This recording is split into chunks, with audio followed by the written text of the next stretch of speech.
I'm so excited that I get to start the year with you, and we are going to start working with planets and moons. So, if you like astronomy, this is your time.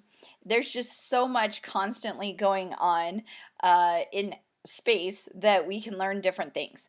So, this year we're going to be working with the Discovery Education Tech Book. And for the first few lessons, I'm not going to have you go through it yourself. I'm actually going to be walking you through it. Okay, so I want to show you some cool things about the tech book. First, it'll say the name of the section that we're learning about, which is planets and moons this time. And then it will be divided up into different tabs, and these 5 tabs will always look the same.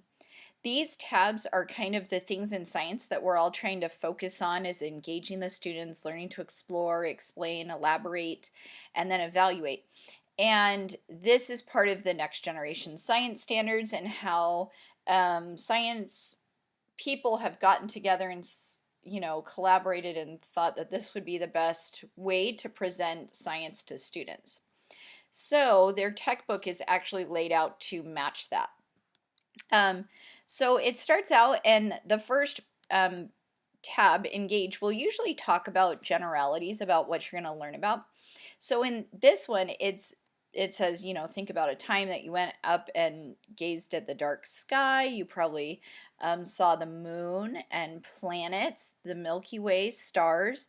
If you haven't ever gotten the chance, I would totally go outside and get an app and just try to look at the night sky with some cool apps. They have the best apps that you can go out for free and see all kinds of things, different satellites. It'll actually show you wherever you point your phone what you're looking at. It's just the coolest thing to do.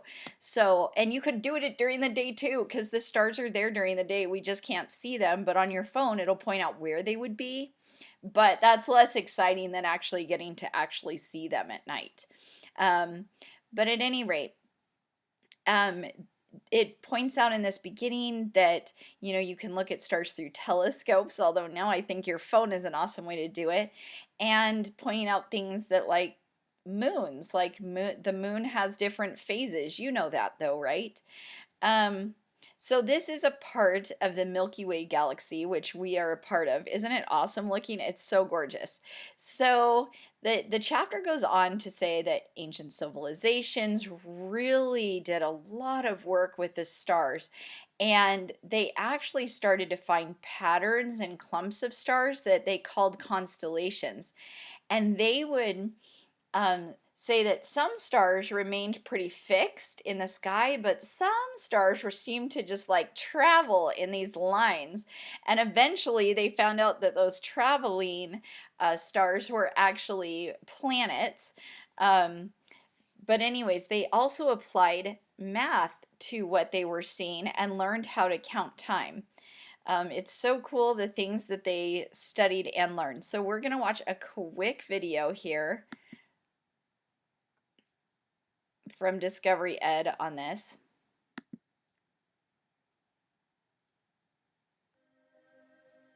True astronomy began in the Middle East. From 4000 BC, on towering ziggurats, the Babylonians charted the rising and setting of the sun. They grouped stars into patterns or constellations. They understood the cycles of the sky. These ancient observers knew that the sun, the moon, and the planets moved against the background stars. The planets, as so-called wandering stars, made loops in their paths across the sky. With the sun and the moon, the planets travelled through the same band of the heavens. The Babylonians named it the zodiac. From Taurus the bull, the zodiac passes through 13 constellations. To this day, 12 of them survive in popular astrology. But these mythical figures depict real star patterns. The Chinese kept the longest continuous observations of the sky. From 4,000 years ago, they charted celestial movements with meticulous detail. They made an accurate calendar and star maps like this. The ribbon is the Milky Way. Eclipses of the sun were probably first recorded in China. Sunspots were observed by naked eye. The Chinese saw the northern lights, the aurora borealis, and they were the first to record Halley's Comet, which appears every 76 years. Chinese tomb drawings depict comets as broom stars because of their tails. The Egyptians created our calendar of 365 days. It was 3000 BC, time of the pyramids. Water was precious in this desert land, but the Egyptians knew that the first dawn rising of the dog star Sirius heralded the flooding of the Nile. Irrigation could begin and the annual harvest secured. The Egyptians, experts in heavenly cycles, believed they were controlled by gods. Supreme homage was paid to the sun god Ra. Such ideas thrived until 500 BC.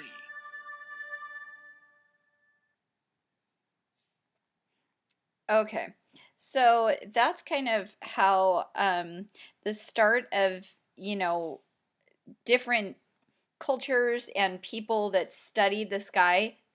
This was a very important part of ancient cultures, and I love that they were able to take data and then apply it to their lives in a way that made sense. And in some ways, it made a lot of sense, and we actually use many of the things that they learned way back then now.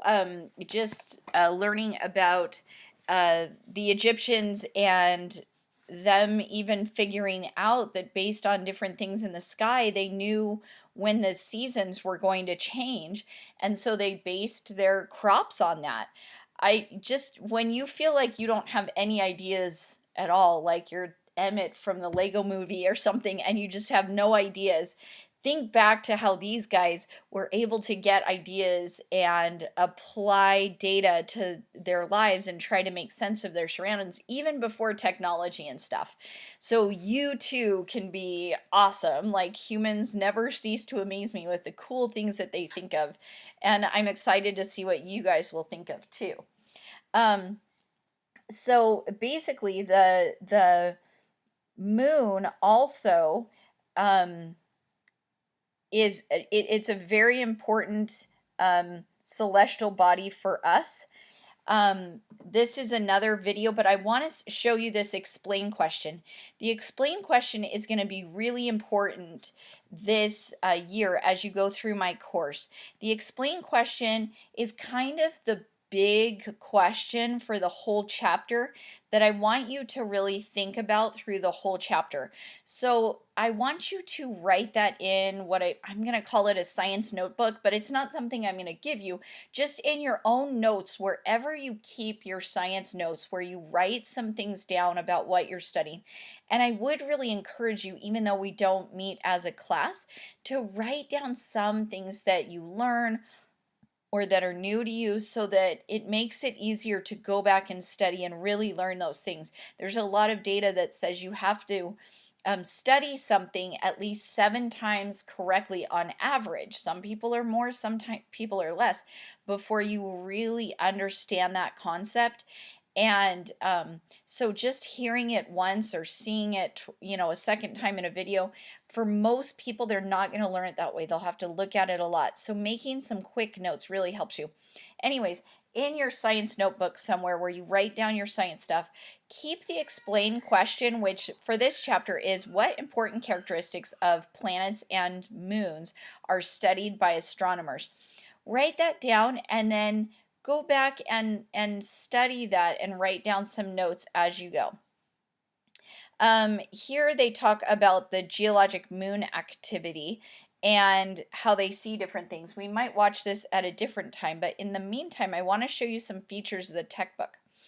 At the end of the first tab, which is engage, there's always some great little activities down here. It has a question that you can fill in and it sends it to me so I can see your answers.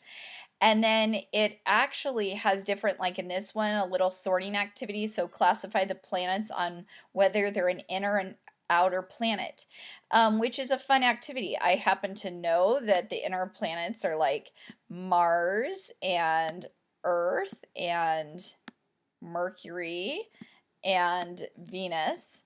And I happen to know that Saturn and Jupiter and Uranus are the outer planets. I happen to know that. So I'm going to submit my answers and it's going to tell me I'm right. Over here, I can clear my answers. So I'm going to clear it and show you this.